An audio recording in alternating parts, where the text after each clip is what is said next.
Estamos aqui para mais um episódio do Simplesmente Amato. Hoje, recebendo a incrível Flávia Lobão.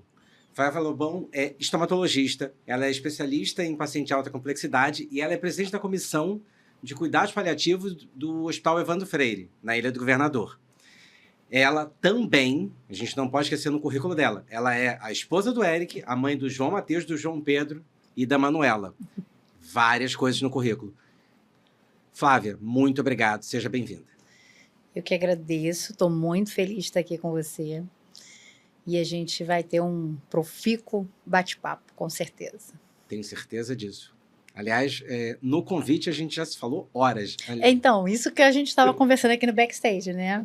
A gente conversando sobre como ia ser. Aí eu acabei de ver, né? Quando eu desliguei, olhei a sua ligação. A gente ficou 43 minutos. 43 minutos falando isso para o convite. É verdade. Flávia, eu vou começar como eu gosto de começar, que é como é que era como é que surgiu o interesse pelo odonto? Quem era aquela Flávia Lobão, estudante? Legal. Então, o interesse pelo odonto nasceu lá quando eu era criança, pedia para os meus parentes, familiares ficarem me levando ao dentista quando eles iam ao dentista, né? Já foi bem Você de era longe. uma criança que gostava de ir ao dentista. Você acredita? Eu gostava de ir ao dentista e ver os meus familiares sendo atendidos pelo dentista. O nome disso é sadismo. Pode ser que sim. Ah. Pode ser que sim. Falando nisso, a gente mudou muito, evoluiu muito, porque você sabe que o dentista tinha... Não usava luva, eu lembro. Isso lá bem antigamente. Mas eu tô dizendo não antes dessa época. por esse motivo. Imagina. Porque me dava Não, nervoso. E sabe uma coisa que logo que a gente começou a trabalhar junto, você me falou que nunca mais eu esqueci? Não sei nem se você vai lembrar. Não lembro. Que você chegou para mim, você é muito espirituoso, como sempre, você chegou para mim e falou assim, Flávia, sabe por que o símbolo da medicina é uma cobrinha e da odonto são duas? Eu falei, não, Eduardo, por quê? Porque o dentista cobra mais. É verdade. Lembrou? Eu lembro, claro. Enfim. E tinha aí... que idade? Quando você lembra de você ir no dentista com seus parentes, você tinha que idade? 10. 10 anos. 10, 12. E aí você gostava? O que você gostava? Gostava. De ver? Não, eu gostava de ver. E na época tinha... quase que agora a gente está abolindo o amálgama por ter a prata, né? O mercúrio, aliás... Prata e mercúrio. E aí os dentistas, antigamente, talvez tenha acontecido com você, eles davam a bolinha do mercúrio pra gente brincar. Sim, eu lembro. Tu lembra? Lembro. Já brincou com essa bolinha? Lembro. Super tóxica. Então, a gente saía com isso. Enfim, mas ainda bem que medicina evolui, odontologia também. Isso já está fora de prática, né? A gente usa muito pouco amálgama em alguns serviços públicos, né? Sociais, ainda se usa até nos Estados Unidos. A FDI até bem pouco tempo, não sei exatamente agora, ela nem estava proibindo esse material, mas enfim, agora também a estética fala muito alto, ninguém quer aquela restauração de prata. Né? Que ela dura muito, o problema dela ela dura muito, ela dura 40, 50 anos, e aí quando há um colapso, normalmente é com a estrutura dentária junto, e já os materiais resinosos não. Entendeu? Ele fratura antes. Ele fratura antes e preserva mais o seu dente. Aí tem a questão de durar menos. Mas, enfim. Bom que agora as crianças saem com uma bola maior, né? Porque sobra mais amálgama para elas brincarem. Ainda bem que não.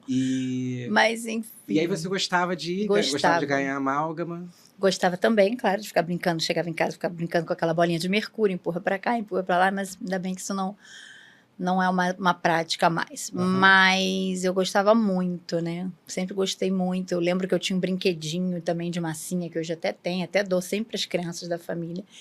Sério, que a gente brincava. Sempre gostei muito mesmo. E aí, na hora de escolher a carreira, você escolheu odonto? Escolhi odonto. Ok. Com 22 anos eu já era dentista. Com 22 anos era dentista. Você entrou na faculdade com 17? 18. 17 para 18. 17 para 18. E como é que foi na faculdade? Como é que foi na faculdade no sentido seguinte? Por exemplo, quando eu fiz medicina,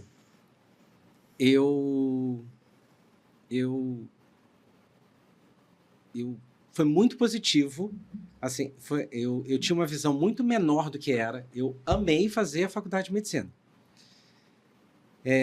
Eu amei aprender medicina. Para você, quando você entrou, era o que você esperava? Você, em algum momento da faculdade, falou, putz, que saco, será que é isso? Pelo histórico, né? Você já imagina que não, né? Eu amei muito, eu gostava muito de anatomia. Depois eu, né, me tornei monitora de anatomia, fui monitora de físio, de histologia. Eu gostei muito, me identifiquei muito, realmente foi uma realização. Eu sei que nem todos, né? Até meus filhos falam, nossa, nunca vi ninguém gostar tanto do que faz, enfim. E aí vai do seu cada um. E também essa fluidez, né? Será que é isso? É normal. Ainda mais agora que mudou muito na época que a gente fez vestibular, né? Você pode escolher o que você vai fazer depois do vestibular. Sim. A gente não, a gente entrava tendo certeza do que a gente, né, iria fazer. Sim, isso é verdade. E a estomatologia, como é que ela entrou na sua vida? Então, a estomatologia veio de uma necessidade minha no meu consultório particular, porque eu sempre gostei de medicina bucal, de semiologia. O que é estomatologia? E veio uma necessidade realmente assim, eu sempre gostei muito da área médica, né? Uhum. Porque o paciente não é uma boca, né? O paciente não é uma boca. Né? Ele é um corpo que contém uma boca. E que é o primeiro órgão do aparelho digestório. Uhum. Enfim.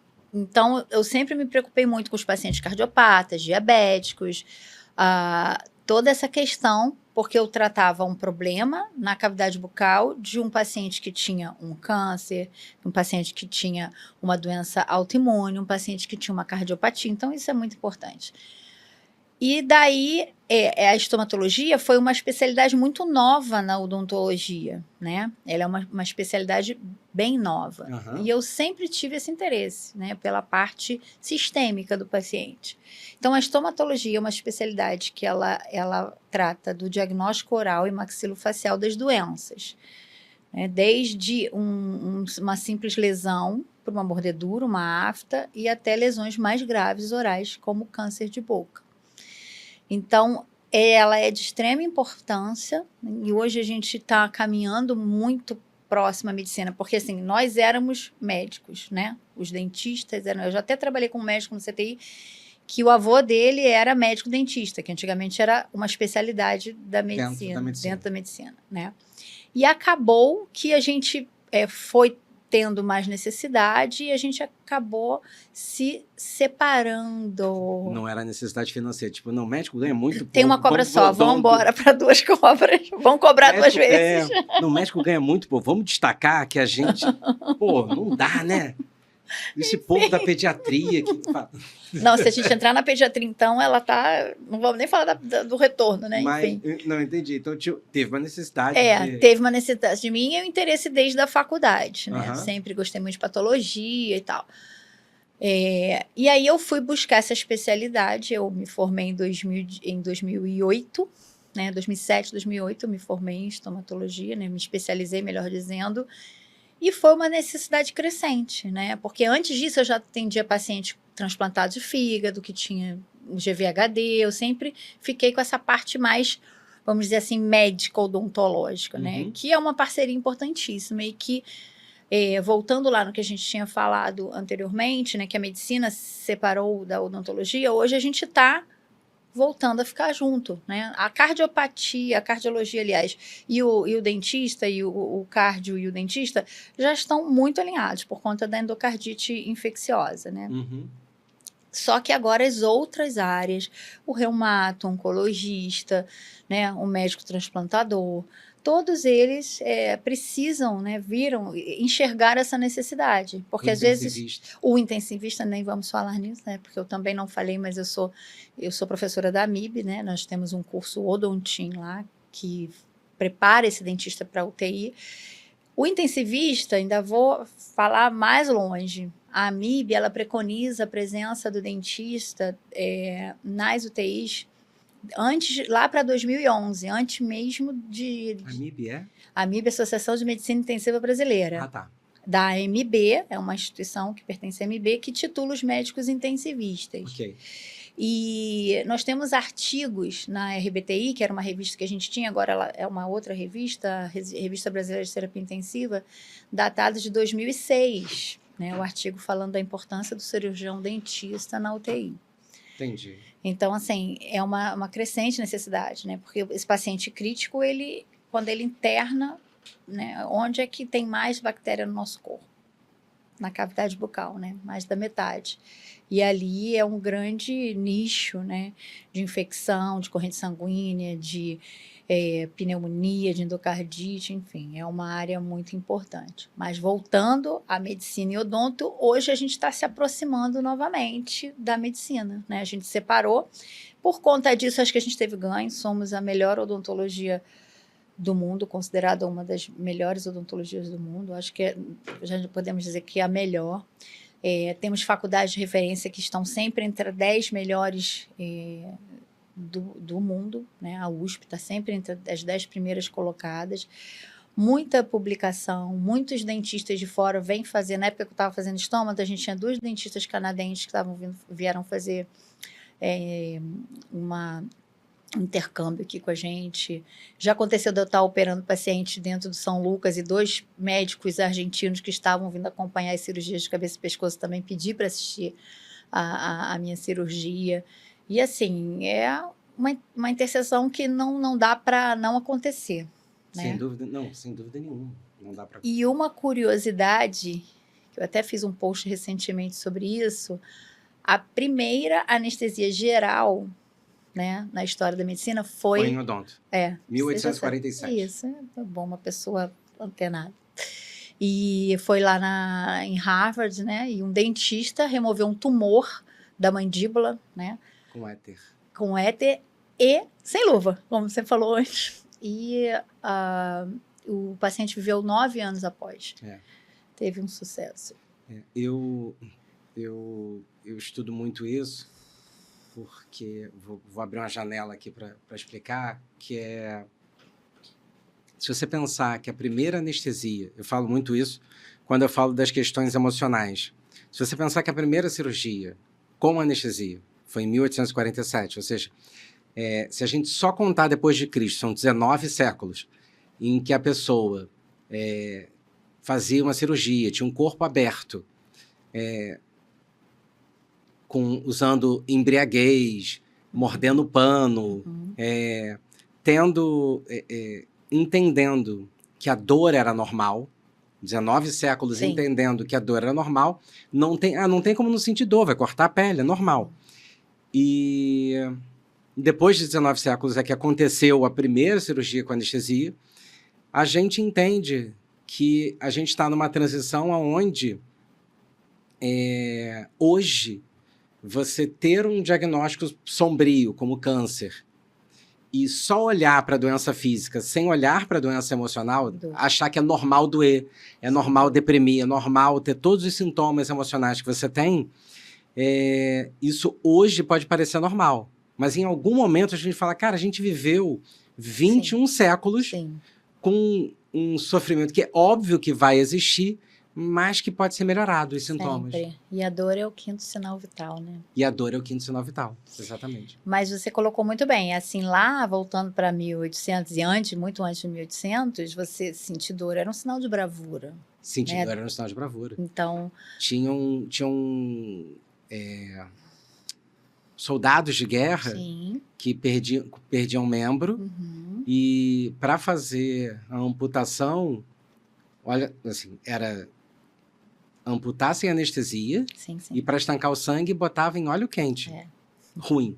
Bem ruim. E era um sinal de bravura você aguentar aquilo tudo. Era um sinal de bravura, né? Então isso deve estar arraigado, né? Com certeza, na nossa cultura, na nossa mentalidade. E a gente precisa realmente, né, se desprender disso, né? Não, porque assim como a gente releva as questões emocionais, a gente releva algumas questões físicas. Sim. E é isso que faz com que, principalmente a população mais idosa, vá aceitando determinados sintomas, determinadas patologias, porque são normais. E a dor crônica, né? É a dor crônica. E a gente não pode banalizar, né? Até há pouco tempo, eu ia ter uma entrevista com uma paciente com fibromialgia, né? E falando um pouco também da odonto e a medicina, muitas vezes a fibromialgia, a gente faz esse diagnóstico na cadeira do dentista, que o paciente tem dores, né? Eu já tive uma menina que eu fiz o diagnóstico de fibromialgia, encaminhei ela, obviamente, né? Com 15 anos. né? Ela tinha dores de ATM, tinha dores para comer, para mastigar. Então, a gente tem que estar muito ligado, que às vezes é um problema local, né? Mas ele está refletindo todo. Sim. E aí, essa entrevista que eu assisti, ela, era uma entrevista, ela falava, você tem uma dor que ninguém vê, você acorda com uma fadiga tremenda, que você não consegue levantar da cama e vão te achar uma pessoa preguiçosa, né? Então, é uma dor, a dor, ela é a dor total, né? Você deve conhecer esse conceito de Kubler-Ross, que a dor total, ela é uma dor emocional, era dor física, dor social, dor espiritual, e a gente tem que valorizar, né, a dor. Eu sempre tive muito respeito pelo meu paciente. E até o dentista, ao longo dos anos, tem essa fama, né? Não, vai doer um pouco. É ruim. A gente tem esse estigma do dentista, né? Eu tenho uma gama de pacientes fóbicos. Eu tenho pacientes que só faz procedimentos sob anestesia. Né? Eu sou fóbico de dentista. Eu tenho um jovem paciente que eu acompanho ele agora está com 28 anos, mas eu acompanho ele desde dos 6. E ele sempre teve fobia, desde os 6 anos. Ele nunca teve cárie, foi super bem orientado, os pais super bem cuidadosos. E quando ele fez 18 anos, essa cirurgia já tem um tempinho, ele fez por conta do terceiro molar, estava impactado. Então, ele começou a fazer um cisto. Eu precisava extrair os 4 terceiros molares, os 4 sisos dele, mas eu sabia que não ia dar para ser sem centro cirúrgico. E aí, nós agendamos no centro cirúrgico para acontecer e transcorrer bem. Porque a gente tem que respeitar o medo, né? Não é frescura, né? O medo do dentista não é frescura. A gente tem que respeitar, né? A fobia, ela é normal como qualquer outra. É um sintoma como qualquer outro. Não é racional, é um sintoma que passa pelo sistema límbico, né? Pelo sistema das emoções e não passa pelo sistema do raciocínio. E eu concordo muito com isso. Como estomatologista, eu tenho alguns casos assim que a gente já trabalhou junto e que eu não posso deixar de falar. A gente estava até conversando e eu acho que vale a pena a gente lembrar isso, porque eu tive várias experiências positivas com você. Foi amor ao primeiro paciente. Foi verdade. Porque realmente a sua forma de cuidar é bem única, né? É muito boa. E eu, com frequência, chamo, né? A gente combina de você ir ver os pacientes, principalmente quando os pacientes vão desenvolvendo lesões orais por conta da quimioterapia. E a gente estava conversando aqui, e isso me lembrou uma coisa que aconteceu mais de uma vez na nossa interação, que foi uma vez em que eu te encaminhei um paciente para fazer, porque ele tinha uma lesão oral, e aí você olhou a lesão do paciente, mas você não só olhou a lesão do paciente, você olhou o comportamento do paciente no consultório, e você falou, esse comportamento, essa lesão,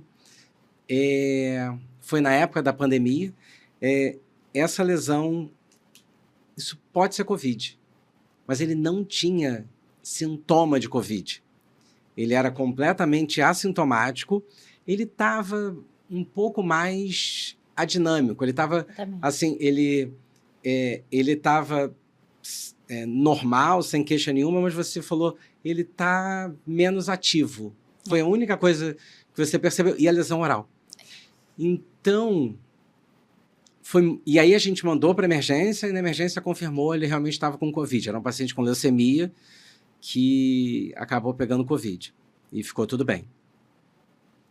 E aí isso me chamou muita atenção como um grande diferencial seu, que é você não tratar a lesão, não ir só pelo óbvio, né? Porque era óbvio que pela quimioterapia ele teria uma lesão oral, mas que você olhou aquela lesão e falou, essa lesão aqui não é da quimioterapia. Fala sobre essa importância da gente fazer o diagnóstico correto da lesão oral, que já aconteceu várias vezes com a gente. É bem importante, né? Voltando lá no nosso primeiro assunto, porque primeiro o laser é uma radiação, né? Aham. O laser é uma sigla, né? É luz amplificada, estimulada pela radiação, né? Então, a gente está lidando com radiação, primeiramente. E a gente precisa ter um diagnóstico. Por exemplo, lesões cancerosas de cavidade bucal não devem ser irradiadas pelo laser. Então, se você tem uma lesão sem diagnóstico, o ideal é que você não faça essa aplicação do laser. E é muito importante isso lá quando a gente aprende em semiologia, né, nós dentistas e médicos, que a gente tem que examinar o paciente como um todo. Então, quando o paciente entrou na minha sala de espera, que eu sempre vou receber meus pacientezinhos queridinhos, ele já veio caminhando diferente do que ele já estava cursando com outro, já tinha feito outro ciclo de MTX, inclusive, né? E quando ele veio se encaminhar, ele já estava numa fadiga extrema, né? E aí, quando eu fui fazer o exame oral uroscopia para poder começar a fazer laser terapia, eu encontrei lesões características de COVID, né? E aí eu resolvi fazer esse teu contato. Então, é importante a gente examinar o todo, sempre, né? A história pregressa patológica, todas as medicações de uso contínuo, e a gente poder saber, diante do que a gente... É um diagnóstico, vamos combinar, é uma hipótese diagnóstica, um diagnóstico provável. Aí a gente vai ver o diagnóstico diferencial, mas a gente tem que ter um leque, né? Por onde que eu começo? O que que isso sugere? E isso é muito importante. Não, e não foi a única experiência nesse sentido, porque a gente teve um paciente internado que eu falava com você, falava, Flávia, essa paciente era uma paciente que ela já tinha uma doença de base antes do linfoma, ela tinha um linfoma e antes da doença de base, ela já tinha uma doença de base que levava ela a ser mais imunossuprimida. E eu falava assim, a cada ciclo, a cada bloco de quimioterapia, ela faz uma quantidade, ela tem uma reação, ela tem uma resposta de mucosite, né, de lesão oral, que é muito grande. É uma característica dela. Ela faz mais mucosite, faz mais inflamação da mucosa oral, ela faz mais lesão, ela fica mais tempo internada por conta disso, e é diferente, assim, a gente que está acostumado a tratar, a gente entende quando está mais exacerbado. Mesmo você não usando dose plena. Sim, e por ela ter uma doença de base, a gente usava uma dose reduzida, então ela fazia menos quimioterapia. E aí você olhou a lesão e você falou, olha, ela tem realmente muita lesão de mucosite, mas tem uma lesão que é diferente. E eu falei, gente, mas que doideira. E aí você falou, isso parece lesão de imunobiológico. Ela está fazendo algum imunobiológico? Ela estava. A gente, no ciclo seguinte, suprimiu o imunobiológico e ela não fez lesão. Isso. Verdade. E ainda teve uma outra lesão, não sei se você vai lembrar dessa, mais no final do ciclo. Acho que eu sei qual é. Que aí dessa vez ela não estava com MTX, não estava com mucosite e tinha uma lesão que ela parou de comer. Lembra disso? Lembro. Que aí eu falei, olha, eu falei com a rotina também, né, lá do CTI, que ela ficou no CTI por conta da lesão. E era uma lesão sugestiva de citomegalovírus. Lembro disso, que a gente inclusive pesquisou e era positivo para CMV. Isso aí. Então, isso foi uma coisa sempre foi uma coisa que sempre me cativou, que é poder ter a segurança de te encaminhar um paciente e saber que ele vai ser muito bem visto. Isso é... Feliz. Isso é muito bom. Mas quando a gente fala, dando alguns passos para trás, quando a gente fala, por exemplo... Desculpa. Quando a gente fala de saúde bucal, né, de saúde oral, me lembra algumas conversas que a gente já teve, porque sempre que eu faço um diagnóstico num paciente, né, eu eu peço avaliação odontológica, porque foi o que você falou, o paciente não é só uma boca, assim como ele não é só um corpo, a gente tem que olhar tudo. E principalmente quando a gente fala de câncer, um paciente que vai tratar um câncer, se ele tem lesão oral, né, uma cárie, se ele tem alguma coisa na boca que é um possível foco de infecção, é melhor a gente descobrir antes que a gente comece a fazer quimioterapia pesada e faça imunossupressão nele.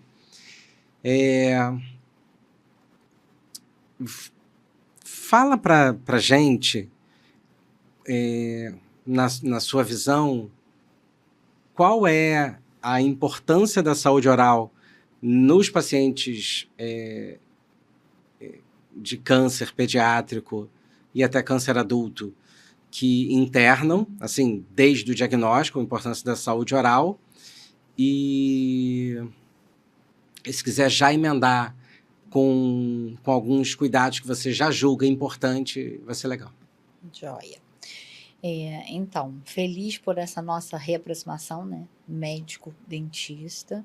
E algumas áreas de tumor, elas têm um pouco mais de atenção, inclusive muitos locais, por exemplo, radioterapia de cabeça e pescoço, já tem o dentista inserido na equipe, né? Porque o paciente, quando tem um tumor de cabeça e pescoço, ele precisa fazer 33 sessões de radioterapia em média. Então, isso são sequelas ao longo de muitos anos, né? Que é osteoradionecrose, a mucosite da radioterapia, ela é um pouco mais severa porque o paciente, normalmente, ele faz a químico adjuvante, né? Então, o que ocorre, a mucosite da radioterapia, ela é um pouco diferente. Ela começa da superfície para os tecidos mais profundos. E da químio, o contrário, né? A químio vai passando pela corrente sanguínea e a mucosite se dá mais da parte profunda até eclodir a superfície.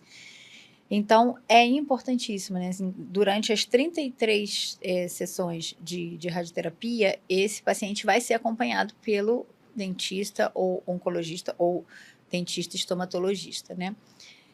E previamente, atualmente, a gente precisa dar a liberação para esse paciente entrar num tratamento de radioterapia, graças a Deus.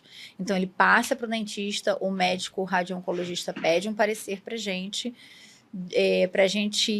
relatar se ele está apto, se ele está liberado, né, se ele não tem nenhum foco, não tem nenhum dente fraturado, porque no percurso desse tratamento, ele pode vir a fazer sepse e acaba indo a óbito. E muitas vezes interrompeu o tratamento por uma infecção muito grave. Então, o paciente tem que entrar nesse tratamento de radioterapia com uma saúde mais que ótima, né? Então, a gente precisa extrair vários elementos previamente, alguma suspeita de fratura, de fissura, tratamento de canal, porque ele, depois da radioterapia, ele fica com um risco muito aumentado de osteoradionecrose. Claro que isso pode acontecer, se ele fraturar um dente, ele pode vir a precisar fazer a extração dentária, e a gente vai ter que fazer, porque ele não vai ficar com um foco de infecção. Então, a gente tem protocolos a seguir, com antibiótico, com a própria laserterapia. No transplante de medula, né, e também transplante de órgãos sólidos, a gente também precisa liberar esse paciente, né, relatar dizendo que ele está apto a fazer esse transplante, porque justamente ele pode entrar numa emergência odontológica no decorrer e vir a perder o transplante. Então, além do acompanhamento durante esse tratamento, o acompanhamento prévio, né, o que a gente chama de adequação do meio bucal para esse tratamento que ele vai ser submetido, é de extrema importância, né? E nas crianças, né, até, como eu já mencionei para você várias vezes, às vezes até um dente descido que vai esfoliar, né, que ele vai, o dentinho fica mole e o dentinho vai cair no meio de uma aplasia medular, aquilo pode ser uma fonte importante de sangramento. Então, assim, de extrema importância esse acompanhamento odontológico, né, antes, durante e depois. A criança começa a tratar leucemia, ou começa a tratar, fazer quimioterapia, aquelas quimioterapias que baixam todas as taxas. você... E aí o dente começa a ficar mole. Pode arrancar o dente? Então, pode. E às vezes ele cai sozinho até na internação da criança, mas a gente tem que ter alguns cuidados, né? Um TAP, PTT, um NR. E a gente, você sabe, né, que eu dou aula lá no Centro de Estudos do Hemorrio, a gente tem todo um protocolo, então é só a gente se cercar dos cuidados, e às vezes De ver coagulação, de ver essas coagulação, ver o NR, tá, PTT, se tiver muito risco, a gente precisa fazer no centro cirúrgico, né, pedir bolsa, criou concentrado, a criança não vai sofrer, né, porque às vezes a criança sofre muito Aham. com o dentinho mole, aí você imagina, ela já está sofrendo um tratamento oncológico, oncológico, aquele dente pode estar mole, pode estar doendo, né? A gente tem todos os recursos e caso seja ambulatorial, também temos técnicas com ácido aminocapróico, com ácido tranexâmico, né? Para poder conter esse sangramento. O importante é só que esteja com um profissional especializado. Você foi chamada para ver um paciente que está internado, fazendo quimioterapia, e você descobre uma cárie. Dá para tratar cárie? Faz canal? Então, durante esse tratamento, se essa cárie não for uma cárie, claro, ela é um nicho de bactéria, né? Então ela pode talvez exacerbar ou facilitar a instalação da mucosite. Eu acredito que cárie... Mas sem dor, a gente só preserva. E a gente tem, só vou finalizar bem rapidinho para você continuar no claro. segmento. A gente tem um cimento, que a gente chama um cimento ionômero, que é muito usado na pediatria, né? Que hoje a gente sabe que a gente obliterando a cárie, ela perde o contato com o meio, como eu te falei, avançou muito. Hoje a gente pode tirar uma cárie com o próprio laser de alta, a gente pode tirar uma cárie com um gel de papaína, que a enfermagem usa para tratar ferida, né?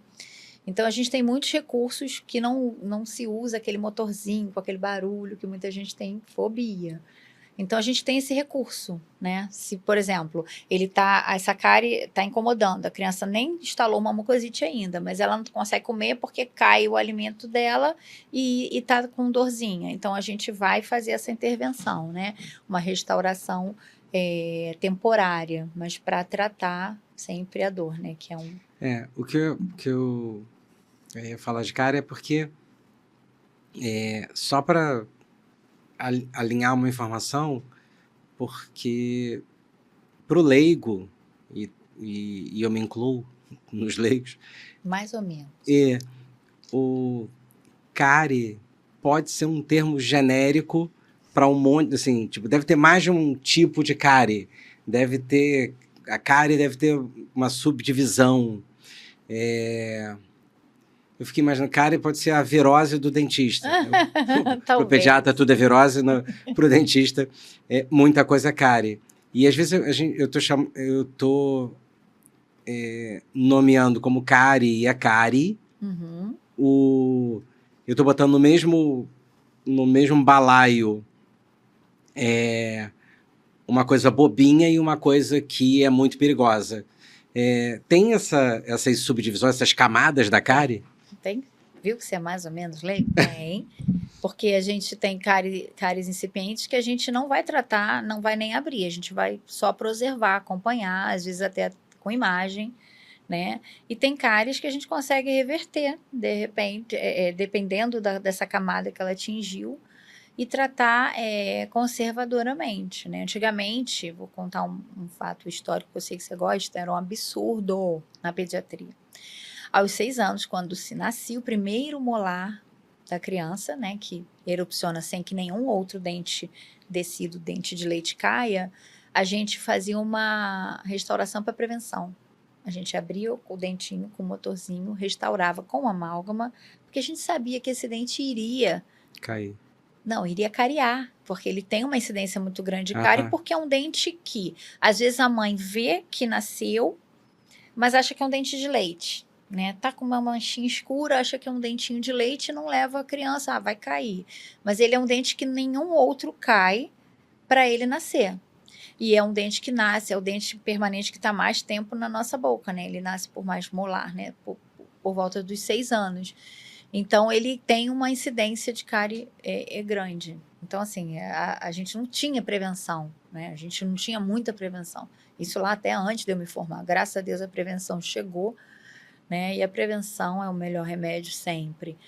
E falando ainda da cárie, hoje a gente pode tratar uma cárie com uma escova, com bom creme dental, com flúor. Eu sei que o flúor é um pouco vilão, não sei se você já ouviu, né? Em algumas linhas que não acreditam mais no flúor.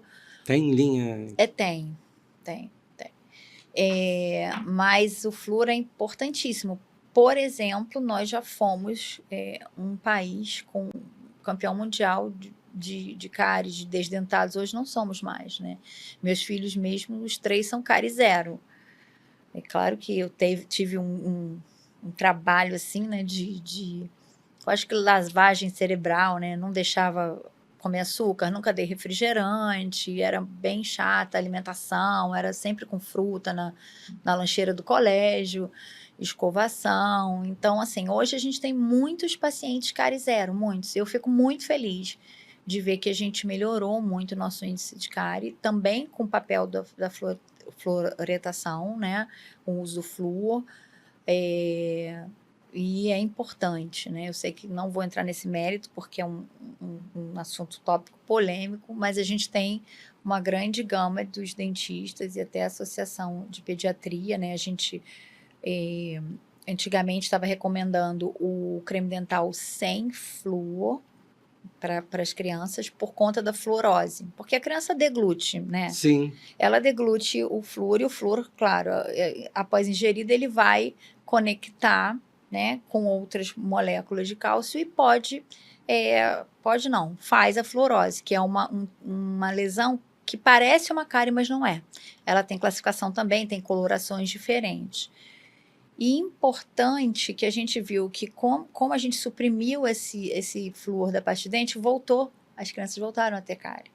E aí agora a recomendação pela sua sociedade de pediatria é que a criança volte a usar, porém, lógico, sempre sob supervisão, né, dos pais, e a quantidade do creme dental, né, que deve ser 1 grão de arroz cru, assim, nada, com flúor, na concentração adequada, né?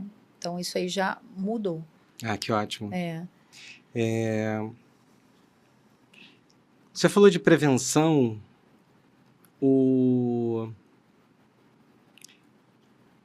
quando o paciente faz o diagnóstico, ele começa a pesquisar tudo no Google, Sim. na internet, e Ele já mesmo chega... que ele não queira pesquisar, tem uma vizinha que vem contar um caso. E aí tem algumas coisas que eu já ouvi. E aí, vamos lá. Chupa gelo, picolé, sorvete, enquanto faz quimioterapia. Ajuda? Então, ajuda. Até cárie. Não, ajuda. Uhum. Né? Alguns protocolos a gente preconiza, né? Que o paciente faça essa ingesta. Tem químio que não, mas alguns ajudam. Por quê? Diminui a circulação sanguínea da cavidade bucal, né? Então faz a vasoconstricção e aí o químio vai passar com menos intensidade na mucosa oral. Uhum. Essa é a máxima. Tá. Tem algum alimento, alguma coisa que você sugere restringir por ser mais cariogênico? Enfim, não. É difícil, ainda mais que a gente trabalha na pediatria, né? Que a gente sabe que a criança fica extremamente seletiva quando ela está, né, durante o tratamento, né? Tem náusea. Então, assim, é difícil a gente pedir para que não faça. Alguns a gente sabe que não tem como, que a criança nem vai tolerar, né? Que são os alimentos salgados ou ácidos. Eu lembro que a gente já teve paciente que só queria comer fandangos, lembra? Cheetos. Exatamente. Uma coisa dessa. E assim, era a única coisa que a criança não deveria nem comer, nem fora do tratamento oncológico, mas enfim, sem julgamentos. E cada família tem seu modus operandi, vamos falar assim. Então é difícil. A gente não está julgando, a gente está criticando. Não, É diferente. Muito. Enfim, E aí é difícil, porque às vezes a criança vai para uma sonda, se ela não ingerir, né, os nutrientes necessários, os suplementos, enfim. Então, idealmente, alimentos muito ácidos, muito salgados, né, a gente deve evitar.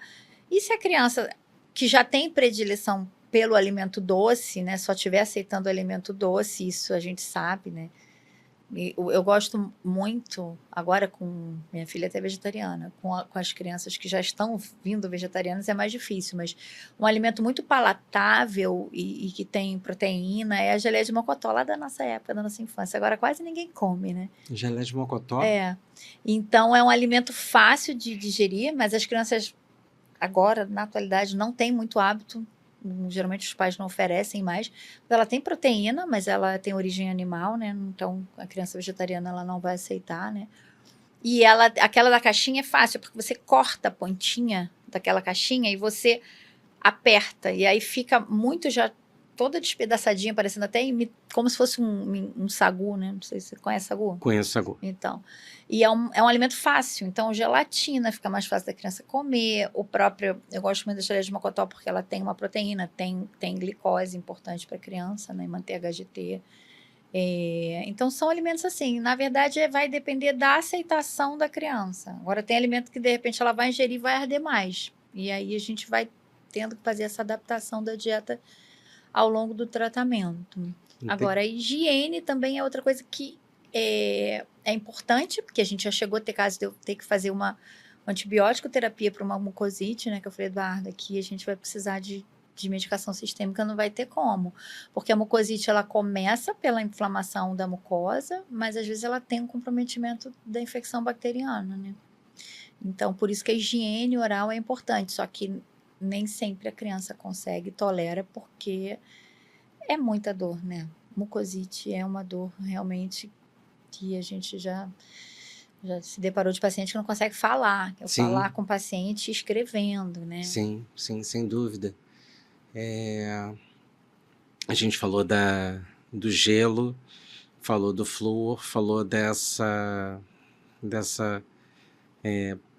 parte preventiva, mas tem outras coisas que a gente pode fazer de forma preventiva. O paciente que está no hospital, quais são as orientações da sua parte de saúde oral que você costuma fazer para essa família? Sim, então, assim, principalmente no que cerne a prevenção, uma boa higiene oral, né? Sempre que possível.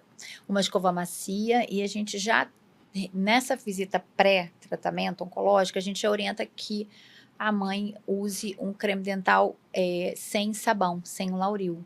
Porque o sabão que faz a espuma no nosso creme dental, ele agride mais a mucosa, né? Então, a gente pede já para a mãe, a gente tem várias marcas de mercado e a gente orienta, né? Fica ao critério dela, eu sempre passo uma listinha para ela, para não usar o sabão, né? Porque vai irritar mais a mucosa, uma escova macia, e se a família, né, porque no primeiro ciclo da LLA, o paciente fica muito tempo internado, né, se a família tiver condição, o ideal é que a gente troque essa escovinha de 7 em 7 dias, por conta da colonização, né, e até do ambiente hospitalar propriamente dito.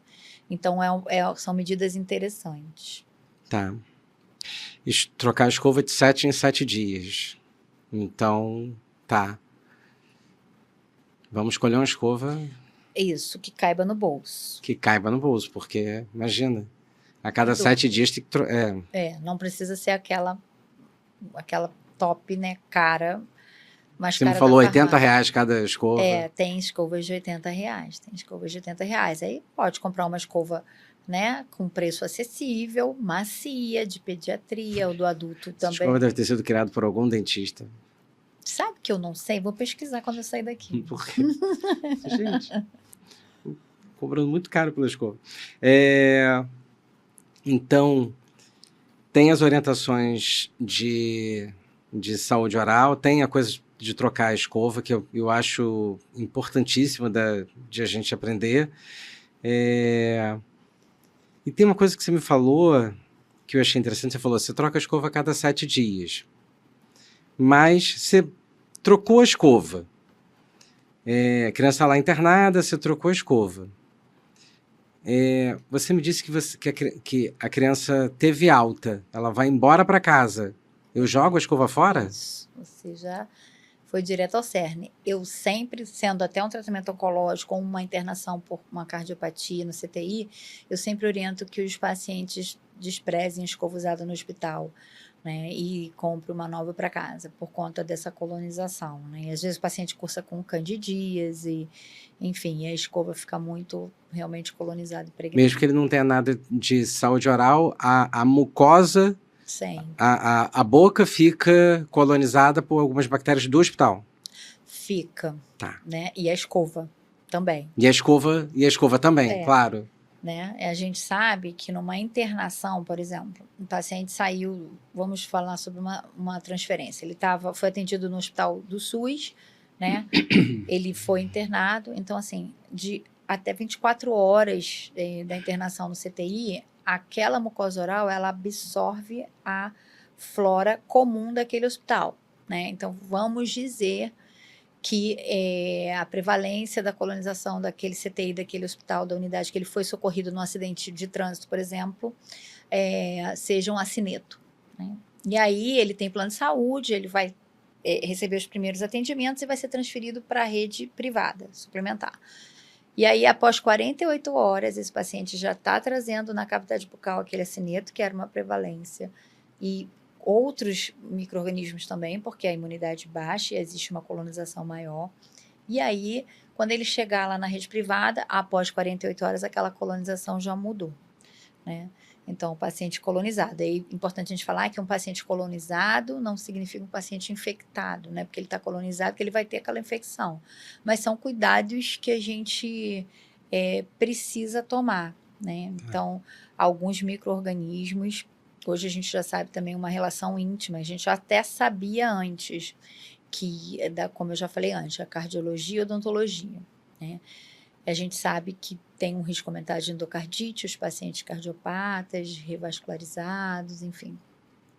E o que é um dado muito curioso, que eu vou trazer, acho que eu nunca comentei isso com você, que foi feita por uma dentista na Universidade de Colômbia, um trabalho bem interessante. O paciente passou por uma angioplastia e ela marcou, através de radiação, aquele micro-organismo gengival dele, e aí ele passou pela angioplastia, removeu o trombo, e aí ela levou esse material e estava lá a mesma bactéria que estava na gengiva do paciente. Estava no trombo. No trombo, que é a Porphyromonas gingivalis.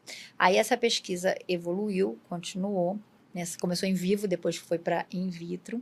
Eles pegaram essa bactéria e inseriram no músculo da aorta. E lá ela secretou uma enzima chamada gengipens. Olha o nome da enzima, gengipens. Só tem nessa bactéria que vive na nossa gengiva. E lá ela acelerou a angiopoetina inflamatória e retardou a angiopoetina anti-inflamatória. Então, a gente tem uma relação causal, né? Dessa bactéria com doença coronariana? Dessa bactéria com doença coronariana. Então, a doença periodontal, que é uma das doenças mais prevalentes do mundo, ela é fator de risco para DAC. DAC é? Doença artério-coronariana. Ah, tá. Entendeu? E a gente hoje já tem estudos, assim, curiosíssimos.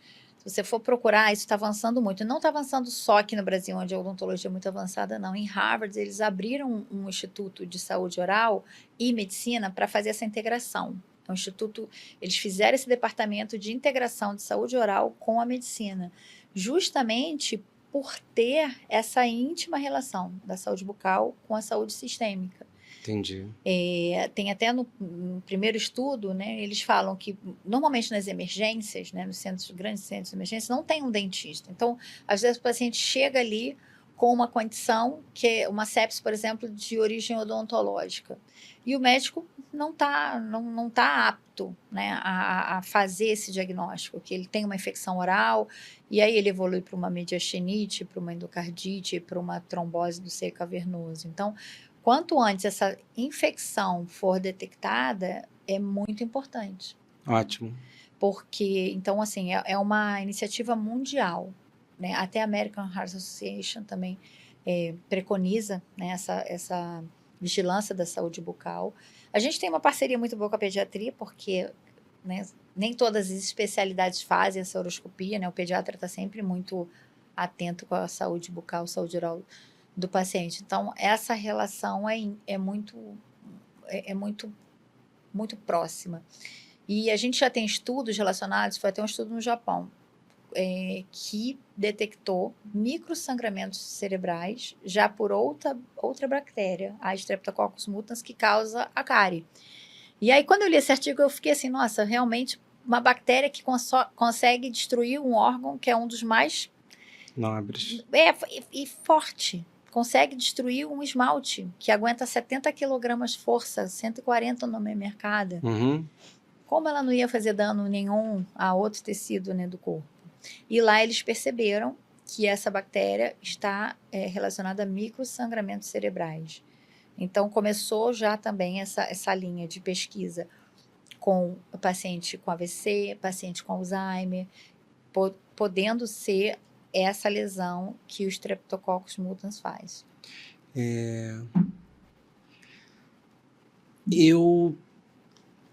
Eu já estou super convencido, mas... Eu sei que eu não estou tentando convertido. Esse eu sei. A minha pergunta é o seguinte: por que na minha instituição, eu trabalho num hospital onde não tem... eu estou criando aqui o cenário. Uhum. Eu trabalho num hospital que tem, mas eu trabalho num hospital. Esse hospital não tem um odonto, né? Um odonto de rotina. Ele vai muito sob demanda, só quando precisa, só quando tem doença. Para pagar fogo, Para pagar pouco. Por que... Não, para pagar fogo. Ah, para pagar fogo. Também, tá? E para pagar pouco também. Essa coisa de 2 cobrinhas é totalmente real. Tá? Por que eu preciso que no meu hospital tenha um dentista de rotina? Então, primeiro que isso foi uma lei que está começando, quer dizer, está começando não, agora ela está começando a ficar mais comum nos hospitais. Mas lá, bem longe, uma história interessante também, o deputado Neilton Molim criou uma lei que obrigava, tá, o dentista a estar nas UTIs, porque ele perdeu um grande amigo dele, não sei se você sabe dessa história. Não, essa história eu não sei. Que foi o Beto Carreiro. Mas Beto Carreiro? Beto o que ele tem a ver com morreu numa UTI por uma infecção dentária que ninguém conseguiu detectar. Porque na UTI, na equipe multi, a gente tem fono, físio, enfermeiro, psicólogo, assistente social, terapeuta ocupacional, mas não tinha o dentista. Nós fomos o último, né? Nós fomos a última especialidade a chegar na terapia intensiva. E ele não internou com o chicote dele? Então, não é? E aí ele morreu por uma infecção dentária. Né, que infelizmente não foi conseguido diagnosticar e tratar. Porque a gente faz extrações dentárias beira-leito, a gente leva o paciente, por exemplo, o paciente tem pneumonia, DPOC, e aí ele tem uma pneumonia recorrente. Então, se ele está com foco dentário, aquele foco vai retroalimentando aquela pneumonia, ele vai broncoaspirando e ele não consegue ficar bom nunca. Então, eu já tive casos de começar a fazer, o paciente tinha indicação de extrações de focos dentários, eu comecei a fazer a extração. O leuco dele estava 22, 25. No dia seguinte da cirurgia, o leuco já caiu para 14. Entendeu? Porque é um paciente que está cursando com uma infecção, com uma inflamação. Ok. E aí o Neilton Molim criou essa lei de ter o dentista na UTI, porque o Beto Carreiro morreu por algo que seria evitável, né? Entendi. E alguns não são todos os estados do Brasil, mas já tem a lei que é obrigatório o dentista sob o regime de internação. Okay. No Rio de Janeiro, especificamente, a gente tem essa lei, né, que foi feita por um político já há alguns anos atrás, 2014, que preconiza que todo leito de hospital tem que ter o dentista, né, ou de forma rotineira, ou como parecerista, mas a maioria, infelizmente, sob demanda. Isso é uma luta nossa na MIB, que a gente preconiza e vê a importância, né, desse paciente estar nessa equipe multi. Por conta disso, a gente poder prevenir as infecções. Então, muitas ocasiões, até endocardite. E uma coisa muito legal, quando o médico, quando o dentista entra nessa equipe de rotina, a mentalidade muda, né? Então, às vezes o paciente está séptico e está lá, foco indefinido. Até uma promessa minha para Flávia Machado, que é a nossa super engajada lá no ILAS, no Instituto Latino-Americano de Sepsi, e às vezes o foco é indefinido porque ninguém definiu, porque ninguém achou. Então, aquela sepse pode estar originária da cavidade bucal, né? Então, eu tenho essa missão que a gente vai tirar esse desenho de estudo do papel, que é fazer um estudo multicêntrico e ver onde tem esse hospital com o dentista na equipe e a gente fazer um levantamento de todo o foco indefinido se o paciente tem foco oral, que a gente vai ter uma surpresa aí que eu tenho certeza. Show de bola. Não, sem dúvida, show de bola. E até pelo que você já relatou antes dos outros estudos, né, de relação Sim. Né? E aí muda muito a mentalidade do médico, né? Do intensivista, do médico, até do médico clínico. Então, ele passa a lembrar da boca, ele passa a fazer horoscopia, ele está com um paciente com uma febre que ele não sabe da onde vem essa febre, não tem nenhum outro foco. Aí ele chama o dentista, pede para fazer avaliação bucal, para ver se tem alguma infecção. Então, a mentalidade muda e o paciente recebe um olhar integral, né? E no SUS, principalmente, que eu trabalho no SUS, nós, né, você sempre será SUS. A gente tem, o paciente já chega, né? Às vezes ele não tem dinheiro para ir pegar a condução para fazer a diálise, então ele entra numa urgência dialítica, né?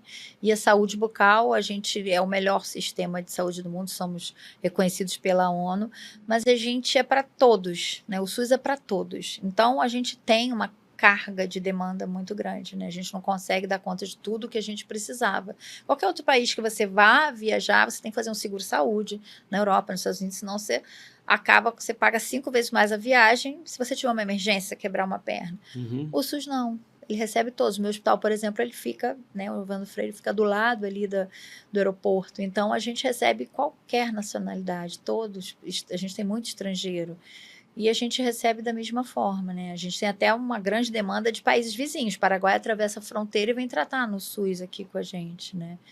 Então, a gente tem essa questão de ter uma demanda muito grande e, às vezes, a gente não consegue sanar essa demanda, né? Então, o paciente já chega no SUS, e acontece na rede suplementar também, com muitas questões orais que não foram resolvidas. Então, quando o paciente internou, aquela ali, às vezes, é a única chance dele que ele tem de ir ao dentista, né? Então, paciente que tem outras comorbidades, um paciente que é um neuropata, lá no Evandro a gente também tem a saúde mental, nós temos 15 leitos de saúde mental. Então, eu tenho um caso muito interessante do mês passado, um querido, um paciente provável TEA, porque ele tem 46 anos, ele não teve esse diagnóstico, né? O pai idoso, a mãe acamada com sequela de AVC, internou com a gente na saúde mental por automutilação. Ele mordeu aqui a área da mão, mas assim, com perda de substância bem grave, a lesão dele, porque ele estava sentindo dor e ele não se comunicava. E aí, a psiquiatra Ana, querida, que está comigo lá, a gente está há 10 anos trabalhando junto, sempre me pede, né, para fazer a visita, porque eu fico no CTI, mas eu entrei no hospital para ficar no CTI, mas hoje eu fico no hospital todo, até na emergência. Hoje eu tenho até paciente para ver lá na emergência. E aí eu fui avaliar, ele tinha um molar com uma cárie muito extensa e ele não ia 15 anos no dentista, né? Então eu levei ele para o centro cirúrgico, fizemos essa cirurgia e foi a chance dele ter ido ao dentista. E o paciente neuropata, os pacientes psiquiátricos, é um nicho que também precisa muito dessa atenção da saúde bucal, né? Sim, sem dúvida. Então, a gente consegue, às vezes, apagar o fogo, mesmo que seja lá no final do incêndio, né? Porque o paciente não teve acesso a esse serviço antes. Mas eu tenho fé que um dia a gente vai ter. Eu também. Em algum momento. mensagens finais, mensagens para... qual recado que você quer deixar que, como orientação, direcionamento, pode ser para os novos odontos e para a população, para quem vai ouvir esse podcast? Importante, né? Importante demais. Não sei se eu vou conseguir resumir tudo. Mas, assim, a saúde bucal, claro, ela tem uma extrema importância. Uma extrema importância. E a gente vai falar aqui o que é mais barato, né? A gente falou de recursos limitados da saúde pública, eu sei que tem paciente meu, eu trabalho no cuidado paliativo, né? Então, acompanho famílias, eu sei, é difícil, não sei se é do seu conhecimento, mas eu tenho famílias que a família toda só tem uma escova de dente. Então, às vezes, até a escova de dente, que é o instrumento mais barato que a gente vai encontrar, não precisa ser aquela que a gente falou antes, a prevenção, né? Uma boa higiene oral, ela consegue prevenir muitas coisas, inclusive até endocardite, né? Foi feito um estudo no INCOR, eu gosto sempre de citar estudos, o INCOR e o CRO de São Paulo, que 40% das endocardites infecciosas têm origem na má higiene oral e 45% das cardiopatias começaram na cavidade bucal. Então, assim, ficou assustado? E de extrema importância a higiene oral. É um recurso acessível, barato, né? E para os novos dentistas, para os acadêmicos, né? Porque eu dou aula para acadêmico também, e dou aula na pós também, né? Para quem já se formou há muito tempo, para quem já está começando, sempre, né? Olhar o paciente como um todo. E como um todo, eu não falo só da boca e do corpo. Como um todo, né? Como um emocional, as questões que ele traz para você. E eu brinco muito que a cadeira do dentista, eu pelo menos, acaba virando divã. Eu falo que eu sou, às vezes, muito mais dentistóloga do que dentista. Porque, às vezes, eu passo a consulta inteira ouvindo o meu paciente, né? Isso realmente eu acho muito importante. E dentro do cuidado paliativo, né, que eu participo das conferências familiares, e a gente precisa muito olhar o lado emocional, né? Eu nunca entendi.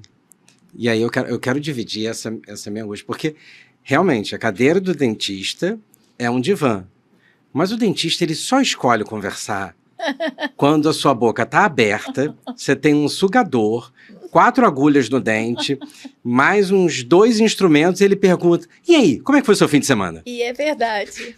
Assim, teve um tempão, teve o tempo da anestesia, teve o antes. Quando tira isso tudo, pronto, parou a vontade de conversar. Parece que a gente aprende na faculdade, né? Vocês devem aprender na faculdade isso, assim. E detalhe que a gente consegue entender. E você sabe que isso foi... É um dialeto. E você sabe que isso foi bom pra mim? Que acho que todo dentista tem esse talento, né? Como é que faz? Tipo isso, né? É engraçado. Mas no CTI, muitas vezes o paciente está com TQT, não consegue falar, né? E às vezes a equipe de enfermagem me chama, Flávia, vem cá, vem aqui ver o que ele está tentando. Vem traduzir. Vem tentar. Então é quase uma leitura labial, uma coisa assim, mas acho que é um talento que o dentista tem. É um talento que vocês vão... Mas deixa o paciente angustiado, né? Porque você tem essa coisa, como é que eu vou falar? Ela quer que eu fale o quê?